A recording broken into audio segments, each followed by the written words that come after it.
Cosmic Awakening, 1991. Peru, Journey into the Unknown.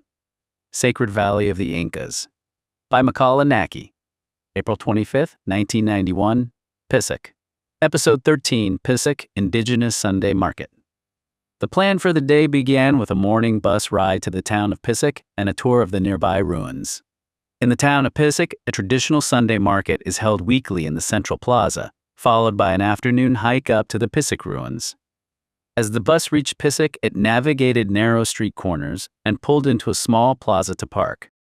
This Sunday market served as our very first opportunity to interact directly with the local people since arriving in the land. Inside the market, some indigenous people wore traditional clothing, while other residents dressed in ordinary attire. The indigenous vendors laid out food items like vegetables and fruits on brightly colored hand-woven rugs spread across the roadside. Hand-woven textiles and traditional crafts reflected techniques and designs passed down across generations. Local residents appeared to run the open-air stalls equipped with simple sunshades, selling pottery, accessories, rugs, and metal souvenirs. The Pisac Sunday Market represents an important source of income for local residents, with the sale of handicrafts and agricultural produce serving as primary revenue streams. The market plays a crucial role in supporting the local economy, while also serving as a venue for protecting and passing down traditional local culture and heritage. The Pisac Sunday Market is a traditional market held every Sunday in the village of Pisac, boasting a historical background stretching back centuries. It is also affectionately known by the name feria, a Spanish term meaning market or fair, specifically denoting markets or festivals held on designated days. The origins of this market trace back to the Inca Empire. Because trade played an exceptionally vital role during the Inca era, regular markets were established across various regions. These markets functioned as venues for interregional goods exchange and information sharing, where agricultural produce, handicrafts, and clothing were traded. Situated in the Urubamba Valley, Pisac possessed fertile land and abundant water resources, producing diverse agricultural goods that made it one of the agricultural production and trade hubs of the Inca Empire. Furthermore, because the nearby Pisac ruins held religious and strategic importance, Pisac naturally became a gathering place for many people. When the Spanish arrived in South America in the 16th century and conquered the Inca Empire, the social structure and economy of the Andean region, including Pisac, underwent dramatic shifts. While the Spanish suppressed Inca market culture while promoting commercial activity, local residents managed to preserve their traditional markets, continuing trade in hidden forms. By the latter half of the 20th century, the Pisac Sunday Market regained its vitality. The growth of the tourism industry, in particular, contributed significantly to the market's revival. Amidst an increasing influx of travelers and tourists, the Pisac Sunday Market has been reevaluated as a venue for displaying and selling local culture and handicrafts. Renowned as a gathering place for local culture, traditions, handicrafts, and food, the Pisac Sunday Market attracts numerous tourists and locals alike, standing out as one of the key tourist destinations within the Urubamba Valley. The market is held every Sunday in the heart of Pisac Village, specifically around the main plaza, Plaza de Armas. Though smaller-scale markets take place on other days of the week as well.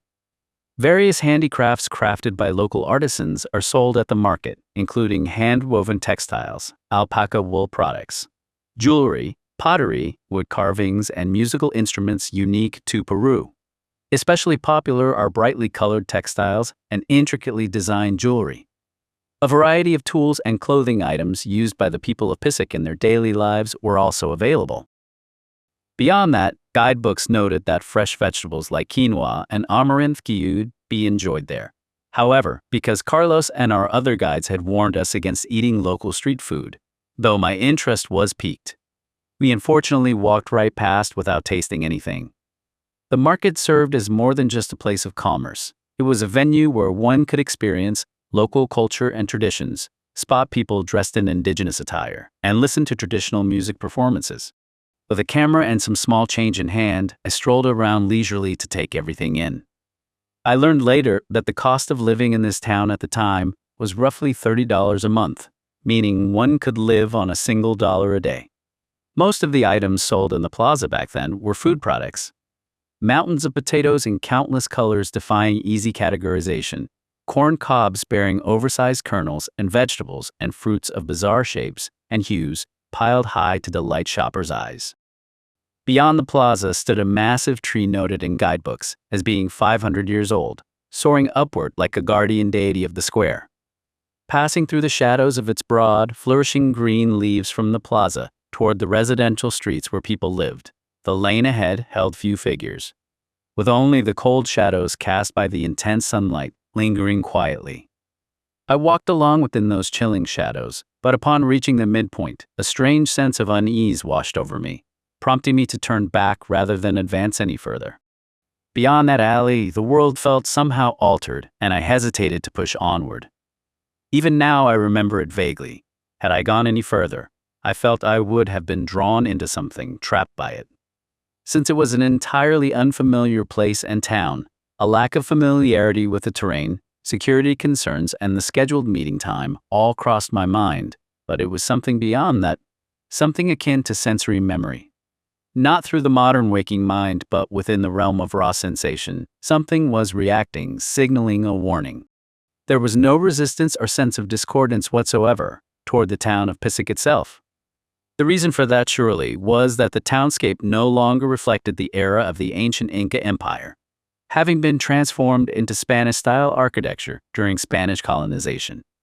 Climbing halfway up the slope of that deserted alley on the outskirts of town, I felt that entering or touching the natural wilderness of Pisac beginning just beyond it would change something, conjuring up a presence I had no wish to remember. The scenery before Spanish-style buildings and homes lined the streets, fewer stone structures and a multitude of houses built from sun-dried adobe bricks. Atop the slope lay a gently spreading expanse of grassland, followed by terrace fields running along the mountain slope, above which sat the temple and the residential sector for those connected to it. Because the view stretched far into the distance from near the mountain summit, a warning would arrive from a watchtower that doubled as a fort. A young youth of barely 12 or 14 years old would run down the mountain carrying that ominous news, breathless, delivering it to the residents living below, bypassing constructed pathways to slide down the mountain slope in a single breathless sweep. Memory is a curious thing. Despite more than 30 years having passed, my memories from that year, 1991, remain remarkably vivid.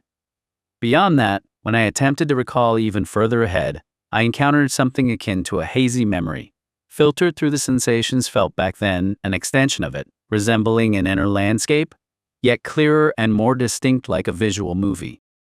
Sunlight, the time of day, the growth density of surrounding weeds and plants, the way light fell across the mountain ranges. Along with that, the emotions experienced at the time. Heartache, heart palpitations, and a premonition of future events, not yet transpired, surfaced in my mind. That premonition hurried his heart, bewildered him, and made him desperate. If I don't deliver the warning quickly, they will die. There is no fighting this. Even if we stoke our anger and stand to fight the invaders, the lives of warriors and villagers will be extinguished with terrifying ease. Deliver the warning as fast as possible. Evacuate as many as we can, move them deep into the mountains. Such sensory memories can even recall the pain resembling a cry of the heart experienced at that exact moment. The surging emotions and shattering heart that began immediately after catching sight of Veronica, accompanied by an endless stream of pain. Suddenly, a blade shining whiter than silver pierces the chest. The tip of a spear drives deep. Amidst the chaos of the surroundings, warriors realize the endeavor is utterly hopeless and begin to retreat. From that point onward, understanding what is happening or what must be done becomes impossible. Consciousness begins to fragment, senses spin, physical balance is lost, footing fails, and collapsing into the sprawling expanse of tall grass, one crawls forward just a short distance. The pain that had been present suddenly fades away until it can no longer be felt, leaving behind only the dazzling brilliance of the sun shining in a deep blue sky. Life returns to Inti, the sun god, vanishing away amidst the grassy plains of that battlefield. Jesua stated that a vast number of people on Earth today inherit the souls of the Oz era, and that many of those individuals harbor a deep-seated desire within themselves to visit this land, that they might remember the wondrous magic of the Oz era in this place. This land calls to souls that are prepared, And the voice experienced here is nothing less than a call to one's very self. What on earth is a self? Hidden deep inside oneself lies another completely unknown self. Jazua says that self is recalled when the soul is prepared. Who decides the timing for a soul to remember something? Is it something meant to be recalled for a reason? If there were no need for it to resurface, it wouldn't be remembered at all. If past lives exist, just how many cycles of reincarnation do we endure, living on and on? For all eternity, forever. Are not just into the future, but backward into an eternal past as well. If there is meaning to it, if those distant ancient memories hold significance, then perhaps they are meant to be recalled precisely because that meaning exists, to remind us of the eternity of the soul. To remind us that we are not beings who live only a single lifetime and vanish, but entities who have lived and will continue to live through an eternity of both past and future. The ruins of Pisac. Leaving the market of Pisac behind, we set off toward the ruins of Pisac built into the mountain slopes near the village. Stopping along the way to enjoy lunch on a scenic grassy slope overlooking the forests and valleys spreading out below. Alex and Carlos brought out cold juice and entertained us by popping the caps off the bottles using only their eyelids, sending us rolling with laughter at their eccentric idea. Laughing uproariously, they cut a fruit resembling an orange in half, only for the inside to reveal something packed with what looked like frog eggs, prompting another round of heavy laughter. Up until that moment, we had never seen or tasted it, but the fruit was a passion fruit. The taste of that unfamiliar foreign fruit was textured and surprisingly delicious, though its sweetness differed from that of Hawaii. The slopes of the mountains surrounding Pisac bore relatively few green trees. A river flowed through the center of the valley, and patchwork fields of various colors rolled in waves from the lowlands up the mountain slopes, creating an overall impression that was soft and gentle. Overhead, the distinct shadows of drifting clouds cast patterns across the green earth as they moved slowly. We proceeded from the entrance near the mountain summit along a narrow path continuing down the mountain slope. Below us, semicircular terrace fields stretched, all the way from that elevation down to the lowlands. The terrace fields of Pisac represent a prime example of the advanced agricultural technology of the Inca civilization, a sustainable farming system adapted to the rugged topography of the Andes. These terraces were designed to maximize agricultural production, prevent soil erosion, and enable efficient water management. This design helped prevent slope erosion and maintain soil fertility. Supported by stone walls, the terraces stabilized the soil and prevented collapse, while the stone walls promoted water drainage and aeration, keeping the crops healthy. The terraces incorporated an advanced irrigation system designed to distribute water from the mountains efficiently. The ancient Incas constructed channels and reservoirs to store water and supply it to the terraces as needed. Terraces prevented soil erosion and maintained fertile soil, with stone walls controlling the flow of water and preventing soil runoff. Through this efficient irrigation system, water resources were effectively utilized, playing an especially crucial role for cultivation in high-altitude areas where precipitation was irregular. Terraces provided flat, arable land, enhancing crop productivity, while simultaneously enabling the cultivation of diverse crops, according to varying elevations, thereby heightening agricultural diversity. Inca farmers cultivated diverse crops depending on different elevations and climatic conditions. Primary crops such as potatoes, corn, and quinoa were cultivated on the terraces of Pisac, which sustained the food supply of the Inca Empire. In some regions, traditional agricultural techniques are still practiced today. The terrace fields of Pisac stand as a testament to the advanced agricultural engineering of the Inca civilization and serve as an illustration of a sustainable farming system adapted to the rugged terrain of the Andes. Walking up and down paths hugging the rocky mountain surface, we finally reached the stone gate of the fortress. This fortress functioned as a military stronghold while also serving as a venue where religious rituals were performed. Defensive fortifications and watchtowers occupied strategic positions overlooking the Urubamba Valley, serving to monitor and defend against intruders. From the summit of the fortress, one could command a panoramic view of the magnificent Urubamba Valley. Proceeding further through a narrow cave, the terrace fields below the path vanished, giving way to a sheer cliff edge. As I realized later, we had traversed halfway around the mountain slope and were heading toward the rear of the entrance. Looking down from the sheer cliffside path was genuinely terrifying. The first ruins we reached were constructed for ritual purposes, leaving behind traces of water channels and bathing pools. Carlos pointed out that several small caves had been excavated into the sheer cliffside opposite us, explaining, "That is where the dead were laid to rest." However, invaders seeking treasures buried alongside the deceased had pillaged those tombs, destroying the majority of the mummies. These cemeteries scattered across the steep mountain slopes were grandiose. The countless burial niches and sepulchral caves carved into the hillsides served as crucial clues for understanding the social and religious dimensions of Inca burial customs and ritual practices surrounding death. The burial caves were created utilizing natural grottos and rock faces, with some caves artificially expanded and shaped into spaces suitable for interment to protect the bodies from wind and rain. These caves contain multiple burial chambers, thought to have held Inca nobility and prominent figures. The caves themselves were regarded as sacred spaces, places where the souls of the dead were protected. Because the burial caves of Pisac were situated in a dry mountain zone, many artifacts were preserved in excellent condition, allowing archaeologists to study lifestyles and burial customs of the period in granular detail. Burial customs in the ancient Inca era were considered both vital and ritualistic.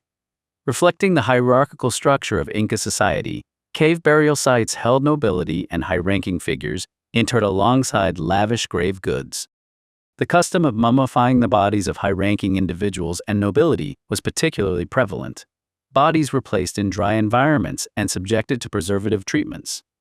Most mummified remains were buried in a seated posture or fetal position, symbolizing rebirth and new beginnings. Grave goods included pottery, textiles, gold and silver ornaments, and artifacts, food and beverages, believed necessary and useful in the afterlife. Items used for offerings to the gods and religious ceremonies, such as ritual implements, miniature altars, and ceremonial attire, were occasionally interred alongside them. Festivals and rituals honoring the deceased were held regularly, including ceremonies offering food and drink to the spirits of the ancestors and festivals celebrating the achievements of the departed. While burials for high-ranking individuals in Pisac took place in caves, pyramidal tombs were constructed for nobility and aristocrats in certain other areas. Across the Andean region, particularly in parts of Bolivia and Peru, tall, cylindrical, tower-like tombs, known as chalpas, housed remains within their interiors. By contrast, burials for ordinary citizens were conducted simply through earth interment. In Inca religion, an afterlife was believed to exist, and religious rituals accompanied burials. The souls of the deceased were thought to dwell alongside specific gods or spirits after death, with the sun god Indi and the earth goddess Pachamama playing especially vital roles. Moreover, akin to Buddhist and Christian notions, deeds performed in life were believed to determine one's post-mortem destiny. Those who accumulated good deeds were welcomed into paradise, whereas those who committed evil were dispatched to a world of suffering. Ancestor worship held immense importance for them. The souls of the departed were believed to participate frequently in the vital rituals and decisions of the family or community, and during festivals and ceremonies. The mummies of ancestors were dressed in garments and enshrined in special locations. This perspective differs almost not at all from the afterlife views of ancient Egypt or Japan. The notion that the world of the dead remains intertwined with and influences the living world is a universally shared concept. The concept of an afterlife has played a central role across numerous cultures and religions throughout human history. However, as science and rationalism advanced, skepticism toward the belief in an afterlife continued to grow, eventually pushing ideas denying the afterlife into the mainstream. When I was still in the lower grades of elementary school, I remember being told by an adult that when humans die, they simply vanish and cease to exist, a thought that struck me as utterly terrifying. I couldn't grasp the world in which I, who was still alive today, would one day die and in doing so vanish as an entity, reduced to absolute nothingness. I still remember how shocking and despairing that moment was. The notion that I would one day disappear and be no more was not something I could swallow easily or take at face value. On the other hand, a girl in my elementary school class possessed clairvoyant abilities, and the photographs she took of the school building captured numerous spirits with terrifying expressions. At my cousin's house, I was told that the ghost of a woman wearing a traditional pure white bridal kimono frequently appeared. I was also warned that if I didn't accumulate good deeds while alive, I would fall straight into hell upon dying. Thus, the concept of an afterlife was also heavily and intensely imprinted upon me as something deeply terrifying. The existential challenge of what happens to a person when they die would later materialize in my reality. In the spring of 1990, the year prior to the PERU tour, I contracted an undiagnosed acute liver disease, and a liver specialist pronounced a soft, early death sentence upon me, telling me I would likely die of liver cancer within 3 to 4 years at the earliest, or 7 to 8 years at the latest. The shock of being told I would die in my mid-30s was immense. What happens when you die? Will I disappear? Will I be gone? That unexpected early death sentence shifted my focus from a mere fear of death itself to pressing questions. Does an afterlife exist or not? What happens when you die? Driven by profound disappointment and a desperate search for spiritual solace, to understand whether an afterlife awaited, I plunged headfirst, both body and mind, into the spiritual world. What happens to a person when they die? Do they simply vanish? Do they go to heaven or to hell? Either way, I could never reconcile myself to the idea that a human being vanishes as an entity entirely upon death. Or rather, it wasn't even a matter of reconciliation. It simply didn't sit right with me, and I couldn't swallow it blindly to find peace of mind. Within my family, the concept of death was framed in Buddhist terms. Upon dying, you are judged by someone. If you accumulated many good deeds, you go to heaven, and if your bad deeds outweigh the good, you fall into hell. At the same time, we were taught to revere our ancestors because they continue to exist even after death. Meanwhile, scientifically, we were told that when humans die, they vanish into nothingness and no afterlife exists. Given my youth, I can hardly measure how much those contradictions tossed me about. We had always been told that an afterlife existed, yet somewhere along the way, the traditional common sense of a mainstream Japanese society, dominated by Shinto and Buddhist worldviews, was overturned, giving rise to the notion that no afterlife exists. Where on earth did that idea come from? During the Enlightenment of the 18th century, the advancement of rationalism and science was heavily emphasized. Enlightenment thinkers advocated pursuing knowledge and understanding based on reason and experience, rather than relying on religion and tradition. During this period, philosophers such as Descartes, Spinoza, Locke, and Voltaire launched critiques against religious concepts, such as the afterlife and the immortality of the soul. The Scottish philosopher David Hume questioned the existence of an afterlife and miracles, pointing out that they lacked rational evidence, and thereby reinforcing skepticism toward the afterlife. In the late 19th century, the publication of Charles Darwin's theory of evolution led to the widespread acceptance of biological evolution and natural selection. This explained human existence and biological diversity through natural processes, reducing the perceived necessity for supernatural entities. Simultaneously, the philosophical stances of materialism and naturalism spread, popularizing the idea that the physical world is the sole reality. Influenced by this wave, the afterlife and spiritual entities came to be dismissed as scientifically unverifiable. Entering the 20th century, advances in sciences such as physics, biology, and psychology broadened our understanding of consciousness and the origin of life, posing further challenges to belief in an afterlife. As the development of neuroscience enabled consciousness and mental activity to be explained through physical processes in the brain, the concepts of the soul and spirit lost scientific support. Positivism and skepticism grew stronger, placing paramount importance on knowledge grounded in verifiable facts. Because the afterlife and supernatural phenomena could not be empirically proven, these concepts were criticized, a trend that continues to cast a long shadow even today. How can a scientific perspective completely deny the afterlife? First of all, scientists have not died yet. They possess no personal experience of death, nor can they verify the afterlife, yet they dismiss it entirely. Moreover, despite the countless accounts passed down through the world speaking of an afterlife, the ancient Inca burial caves gave me much to ponder. At the very least, it is certain that ancient peoples held a profound dignity toward death, and that the world of the dead offered some form of hope or renewal to the world of the living. To be continued. Watch and listen. Watch the cinematic video trailer. Listen to the full podcast now. Explore the archive Cosmic Awakening Volume 1, 1991, Peru, Journey into the Unknown.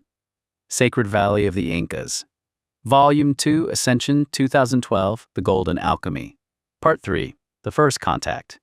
Join the journey. New episodes drop periodically. Each chapter delivers a tight, hyper-focused 10 to 30-minute hit of real-life experiences, perfect for your daily plunge into consciousness exploration. Subscribe to support your inner development. Thumbs up to help push our channel through the algorithm.